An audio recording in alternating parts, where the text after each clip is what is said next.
আল্লাহর পয়গম্বরের মসজিদ থেকে বিচার ফায়সালা করা হতো, ওই মসজিদের ভিতরে বিবাহ পড়ানো হতো, ওই মসজিদের ভিতরে যুদ্ধের প্রস্তুতি গ্রহণ করা হতো, ওই মসজিদ থেকে গোটা সমাজ দেশ পরিচালনা করা হতো। বলে সুবহানাল্লাহ। আজকে আমরা মসজিদের ভিতরে লিখে দিয়েছি দুনিয়াবি কথা চলবে না, কিন্তু যখন আমরা দোয়া করি রব্বানা আতিনা ফিদ দুনিয়া, আগেই দুনিয়ার কথা আছে না নাই? আর ওখানে লিখে দিয়েছি দুনিয়ার কথা চলবে না, তার মানে তো এই দোয়াও তাহলে করা যাবে না। আমার মুসলমান ভাইরা, আল্লাহর পয়গম্বরের মসজিদ থেকে গোটা সমাজ পরিচালনা হয়েছে, আর এখন কিছু ব্যক্তি বলে এই মসজিদের ভিতরে কোনো রাজনীতি চলবে না, আছে না নাই?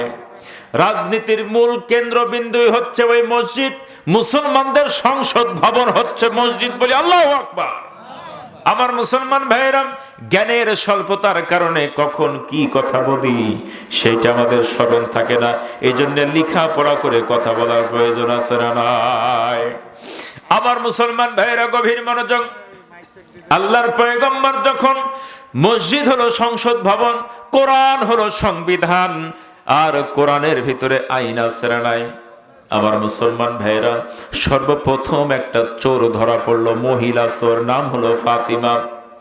আল্লাহর পয়গম্বরের মেয়ের নাম হলো ফাতিমা, কিন্তু ওই যিনি চুরি করেছেন তার নামও ফাতিমা। কোরআনের বিধান হলো ওয়াসারিকু ওয়াসারিকাতু ফাকতাউ আইদিয়াহুমা, চোর মহিলা হোক কিংবা পুরুষ হোক তার হাত কাটতে হবে। কোরআনের ভিতরে আছে না নাই?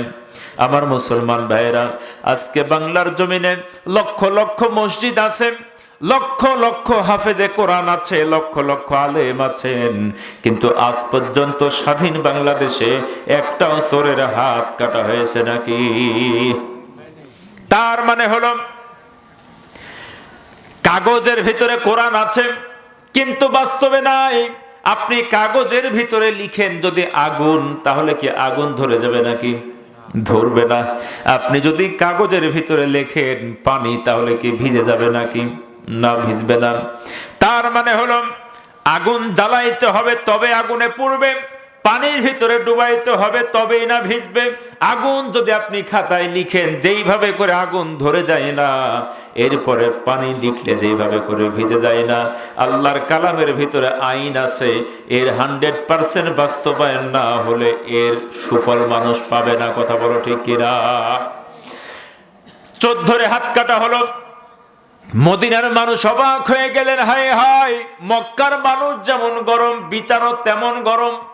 বিচার করলেন কোরআন দিয়ে।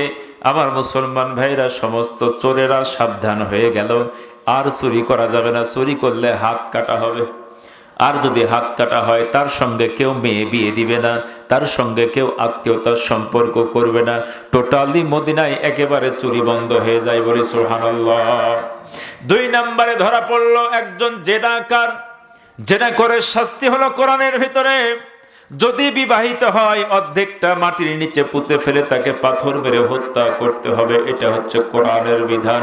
আর যদি অবিবাহিত হয় তাকে 100 বেত্রাঘাত করতে হবে। একজন ইহুদি মহিলা এবং পুরুষ ধরা পড়লেন, আল্লাহর পয়গম্বর তাদের বিচার করলেন কি দিয়ে? কোরআন দিয়ে। আমার মুসলমান ভাইরা, আল্লাহর পয়গম্বর যে সমাজের ভিতরে কোরআন প্রতিষ্ঠা করেছিলেন, সেই সমাজে ইহুদি নাসারা ছিল না? কি ছিল না? ইহুদি ছিল, নাসারা ছিল, পৌত্তলিক যারা ছিল, মূর্তি পূজক যারা ছিল তারাও ছিলেন, কিন্তু সেই সমাজে কোরআনও ছিল। আজকে অনেকে বলে হিন্দু প্রার্থী দেওয়া হয় কেন? একটা দেশে সকল ধর্মের মানুষ থাকতে পারে নাকি? পারে না। হিন্দু যদি কোরআন মানতে চাই, তাহলে আপনার সমস্যা কি? করে সমস্যা আছে নাকি?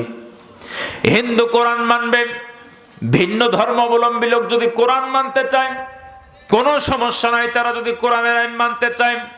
হাযা বায়ানুল লিন্নাস, এইটা পৃথিবীর সমস্ত মানুষের জন্য বায়ান। বলি সুবহানাল্লাহ। 2 নাম্বার বিচার করা হলো জেনার বিচার। জেনাখোর যারা ছিলেন সকলে সাবধান হয়ে গেল। মক্কার মাটি যেমন গরম, মক্কার মানুষ তেমন গরম, বিচারও গরম। তৎকালীন সময়তে এই বিচার দেখার পরে টোটাল জেনা বন্ধ হলো। বিবাহ করার জন্য হিড়িক পড়ে গেল, মেয়ে খুঁজে পাওয়া যায় না। একটা মানুষের ঘরে একটা মহিলা আছে, আর এইরকম পুরুষ আছে অনেকগুলো, সেই বাড়িতে গিয়ে বলে আপনার মেয়ের বিবাহ দিবেন নাকি, আমি দিব 1 লাখ। আরেকজন বলে আমি দেব 1 লাখ মোহরানা। আমার মুসলমান ভাইয়েরা, বিআইয়ি যামবিন কুতিলাত, তৎকালীন সময়তে কন্যা সন্তান জন্মগ্রহণ হলে তাকে সরাসরি হত্যা করা হতো, ছোট্ট বাচ্চাকে। এই জন্য মহিলার সংখ্যা কম ছিল, পুরুষের সংখ্যা বেশি ছিল। যখন কোরআনের আইন বাস্তবায়ন হয়ে গেল, জেনা টোটালি বন্ধ হয়ে গেল, মানুষ বিবাহ শাদী শুরু করে দিল, বলে সুবহানাল্লাহ। দুধ যদি অল্প দামে পাওয়া যায়, কখনো কেউ গাভী পুষবে নাকি? দুধের দাম যদি 10 টাকা কেজি হয়, কেউ গাভী পুষবে না। রাস্তাঘাটে যদি জেনা করা যায়, কেউ বিবাহ করবে নাকি? আমার মুসলমান ভাইয়েরা, টোটাল জেনা বন্ধ হয়ে গেল। এরপরে 3 নাম্বার বিচার করা হলো আপনার ডাকাতির বিচার। জোরে বলেন কিসের বিচার? একটা ডাকাত দল ধরা পড়ল। ডাকাতের বিচার কোরআনের ভিতরে হাত কেটে ফেলো, পা কেটে ফেলো। চোর আর ডাকাতের ভিতরে পার্থক্য আছে না নাই? চোর হলো তিনি যিনি গোপনে চুরি করেন, আর ডাকাত হলো তিনি যিনি প্রকাশ্যে দিবালোকে মানুষের মাল কেড়ে নেন। ডাকাতির শাস্তি হলো হাত কাটো এবং পা কাটো। ওই ডাকাতি আর চাঁদাবাজির একই শাস্তি, কথা বলো ঠিক কিনা? হাত পা কাটা হলো, সাথে সাথে চাঁদাবাজি বন্ধ হলো, ডাকাতি বন্ধ হয়ে গেল।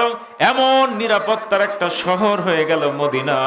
আমার মুসলমান ভাইরা, বাইরের দেশ থেকে যাদের 1টা 2টা 3টা মেয়ে সন্তান ছিল, তারা মনে মনে নিয়ত করলেন এই দেশে আর থাকবো না, মদিনায় চলে যাব।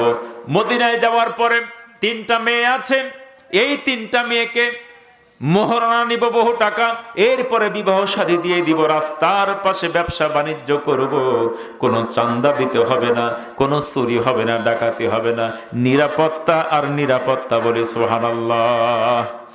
আমার মুসলমান ভাইরা, কোরআনের আইন যদি বাস্তবায়ন হয়ে যায়, এই সমাজেও শান্তি প্রতিষ্ঠা হবে নাকি হবে না? চুরি বন্ধ হবে, ডাকাতি বন্ধ হবে, ঘুষ বন্ধ হবে, এরপরে জেনা ব্যভিচার বন্ধ হবে। অতএব আগামীর দিন মুসলমানের সন্তান আল কোরআনের শাসন ব্যবস্থা দেখার দরকার আছে না নাই?